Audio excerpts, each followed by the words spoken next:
Lion Taslima Gias ম্যামের নেতৃত্বে পরিচালিত বিসিএস কনফিডেন্সের অন্যান্য শাখার ন্যায় খুলনা শাখাও গর্বের সঙ্গে আয়োজন করেছে ৪৪তম, ৪৫তম ও ৪৮তম বিসিএস ক্যাডার ও নন ক্যাডার কর্মকর্তাদের সংবর্ধনা অনুষ্ঠান ৩১ জানুয়ারি ২০২৬।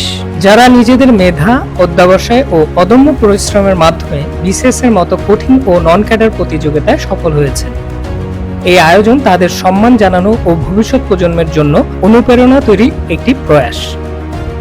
এই অর্জন শুধু ব্যক্তিগত নয়, এটি হাজারো স্বপ্ন দেখার শিক্ষার্থীর সাহস বাড়ানোর গল্প।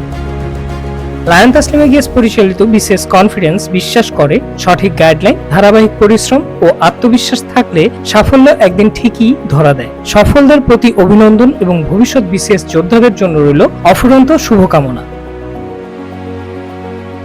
এই সাফল্যময় আয়োজন ও আমাদের পথ চলার পূর্ণতা প্রাপ্তির পেছনে যাদের নিরলস দিক নির্দেশনা ও আন্তরিক সহযোগিতা রয়েছে, সেই সকল সম্মানিত শিক্ষকবৃন্দের প্রতি রইল আমাদের গভীর কৃতজ্ঞতা ও শ্রদ্ধা।